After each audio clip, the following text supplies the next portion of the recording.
On a commencé à faire des maquettes de bateaux en bois, reconstitution de bateaux anciens. C'est un petit peu technique quand même, il faut comprendre comment ça marche, il faut faire tous les cordages. Et petit à petit, donc, acheter une voiture ancienne, c'est un plus gros investissement, il faut de la place, il faut le faire. Donc, il y a à peu près une dizaine d'années, on a franchi le pas, et j'ai choisi pour ça une Jaguar EZ6, qui était une voiture qui m'avait marqué dans mon enfance. Un petit peu après, donc, on a acheté une voiture qui est une DS23, qui rappelle des souvenirs d'enfance.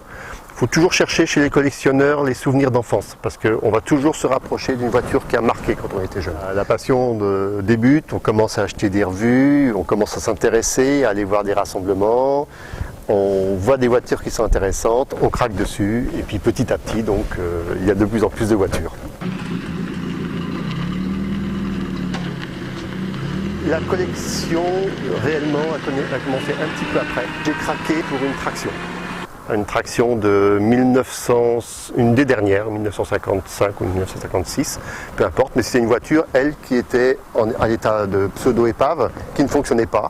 La boîte de vitesse était coincée, il n'y avait pas d'embrayage, elle n'avait pas tourné depuis 1968, donc il fallait presque tout faire. Voilà la voiture telle qu'elle apparaissait chez son ancien propriétaire, donc à une dizaine de kilomètres d'ici, quand on l'a sortie de la grange.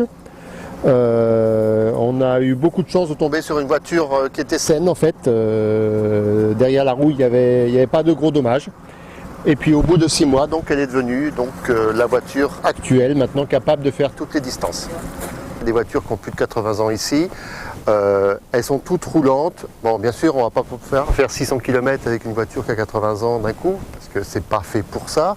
Mais toutes ces voitures, elles ont été refaites dans l'esprit d'époque pour pouvoir faire les voyages qu'elles faisaient à l'époque. J'ai toujours fait les entretiens de mes voitures tout seul, en tout cas pour les choses simples, faire une vidange, changer un démarreur, un alternateur, des choses comme ça.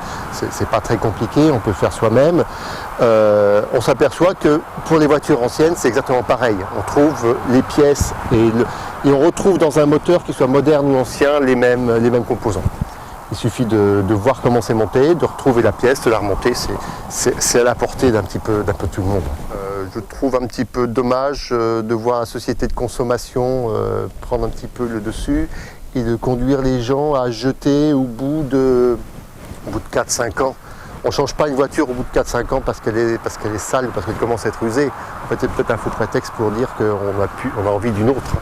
Nous, on s'attache à ce qu'on a, on s'attache à une voiture ancienne parce que c'est un objet.